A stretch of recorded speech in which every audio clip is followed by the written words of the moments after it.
سورہ دہر مدنی سورت ہے۔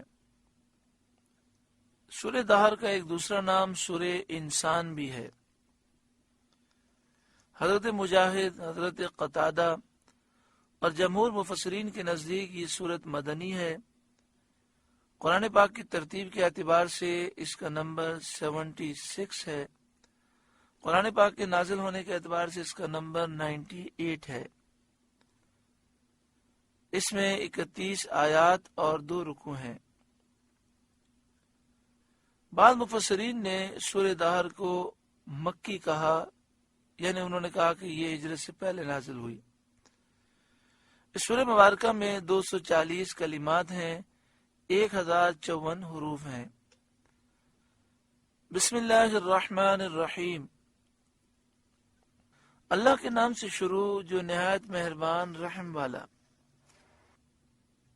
هل اتى على الانسان حين من الدهر لم يكن شيئا مذكورا، بے شک آدمی پر ایک وقت وہ گزرا کہ کہیں اس کا نام بھی نہ تھا، یعنی حضرت آدم علیہ السلام پر نفخ روح سے پہلے 40 سال کا ایک وقت وہ گزرا کہ کہیں اس کا نام بھی نہ تھا، کیونکہ وہ ایک مٹی کا خمیر تھا، نہ کہیں اس کا ذکر تھا، نہ اس کو کوئی جانتا تھا، نہ کسی کو اس کی پیدائش کی حکمتیں معلوم تھیں۔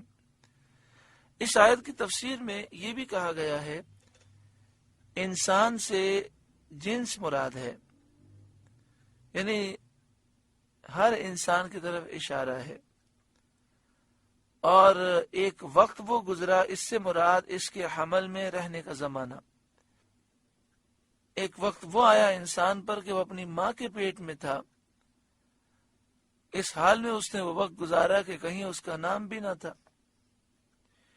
اِنَّا خَلَقْنَا الْإِنسَانَ مِن نُطْفَةٍ أَمْشَاجٍ نَبْتَلِيهِ، بے شک ہم نے آدمی کو پیدا کیا ملی ہوئی منی سے کہ اسے جانچیں، یعنی مرد اور عورت کے نطفے سے انسان کو پیدا کیا، نبتلیہ، تاکہ ہم اس کا امتحان لیں۔ تو اللہ تعالیٰ نے ہمارا امتحان لیا کہ ہمیں مکلف کیا کہ اس کام کا حکم ہے، یہ کرنا ہے، اس کام سے تمہیں بچنا ہے۔ فَجَعَلْنَاهُ سَمِيعًا بَصِيرًا، تو اسے سنتا دیکھتا کر دیا تاکہ دلائل کو دیکھے اور نشانیوں کو سنے، اور سن کر دیکھ کر وہ صحیح راہ اختیار کرے۔ اِنَّا هَدَيْنَاهُ السَّبِيلَ إِمَّا شَاكِرًا وَإِمَّا كَفُورًا، بے شک ہم نے اسے راہ بتائی، یا حق مانتا یا ناشکری کرتا، یعنی دلائل قائم کر کے رسول صلی اللہ علیہ وآلہ وسلم بھیج کر، کتابیں نازل فرما کر اسے راستہ ہم نے دکھایا۔ اما شاکرن، یا حق مانے، یعنی مومن ہو، خوش بخت ہو، نیک بخت ہو، سعید ہو، وہ اما کفورن، یا اس حال میں زندگی گزارے کہ ناشکری کرے، کافر ہو، بدبخت ہو، شقی ہو، دونوں راہیں سامنے کھلی ہیں۔ اِنَّا أَعْتَدْنَا لِلْكَافِرِينَ سَلَاسِلَ وَأَغْلَالًا وَسَعِيرًا، بے شک ہم نے کافروں کے لیے تیار کر رکھی ہے سلاسل، زنجیریں، وَأَغْلَالًا اور طوق، وَسَعِيرًا اور بھڑکتی آگ، بے شک ہم نے کافروں کے لیے تیار کر رکھی ہے زنجیریں اور طوق اور بھڑکتی آگ۔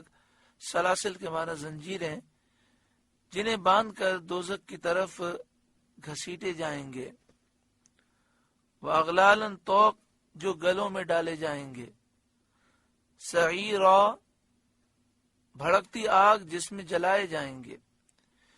ان الابرار یشربون من کأس کان مزاجها کافورا، بے شک نیک پیئیں گے اس جام میں سے جس کی ملونی کافور ہے، جس میں کافور ملا ہوا ہے۔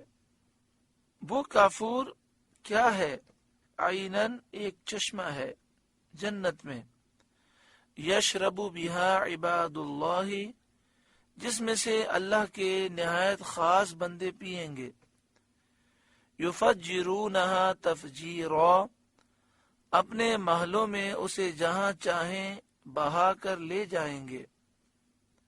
ابرار نیک لوگوں کے ثواب بیان فرمانے کے بعد اب نیک لوگوں کے اعمال کا ذکر فرمایا جاتا ہے. یوفون بالنذر، وہ اپنی منتیں پوری کرتے ہیں. منت یہ ہے کہ جو چیز آدمی پر واجب نہیں وہ کسی شرط سے اپنے اوپر واجب کرے. مثلا یہ کہے کہ اگر میرا مریض اچھا ہو یا میرا مسافر بخیر واپس آئے، یعنی فلاں میرا رشتہ دار بیمار ہے اگر وہ اچھا ہو جائے، فلاں میرا رشتہ دار سفر پہ گیا ہے خیریت کے ساتھ وہ واپس آ جائے، تو میں اللہ کی راہ میں اس قدر صدقہ دوں گا یا اتنی رکعتیں نماز پڑھوں گا یا اتنے روزے رکھوں گا. تو اسے منت کہتے ہیں. اس نظر، اس منت کی وفا، اسے پورا کرنا واجب ہے. اس نظر کی وفا واجب ہوتی ہے. معنی یہ ہے کہ وہ لوگ عبادت، طاعت اور شریعت کے واجبات کے عامل ہیں. جو جو چیزیں شریعت میں عمل کرنا ضروری ہیں اس پر وہ عمل کرتے ہیں، حتیٰ کہ جو عبادتیں ان پر واجب نہیں ہیں اور اپنے اوپر منت مان کر وہ واجب کر لیتے ہیں اس کو بھی وہ ادا کرتے ہیں. یوفون بالنذر، اپنی منتیں پوری کرتے ہیں. وَيَخَافُونَ يَوْمًا كَانَ شَرُّهُ مُسْتَطِيرًا، اور اس دن سے ڈرتے ہیں جس کی برائی پھیلی ہوئی ہے. مستطیرا، پھیلی ہوئی ہے، یعنی وہ دن جس کی شدت اور سختی پھیلی ہوئی ہے. حضرت قتادہ رضی اللہ تعالی عنہ نے فرمایا کہ اس دن کی شدت اس قدر پھیلی ہوئی ہے کہ آسمان پھٹ جائیں گے، ستارے گر پڑیں گے، سورج و چاند بے نور ہو جائیں گے، ان کی روشنی ختم ہو جائے گی، پہاڑ ریزہ ریزہ ہو جائیں گے، کوئی عمارت باقی نہ رہے گی. اب اس کے بعد یہ بتایا جاتا ہے ان نیک لوگوں کے اعمال ریا سے، دکھلاوے سے، نمائش سے خالی ہیں.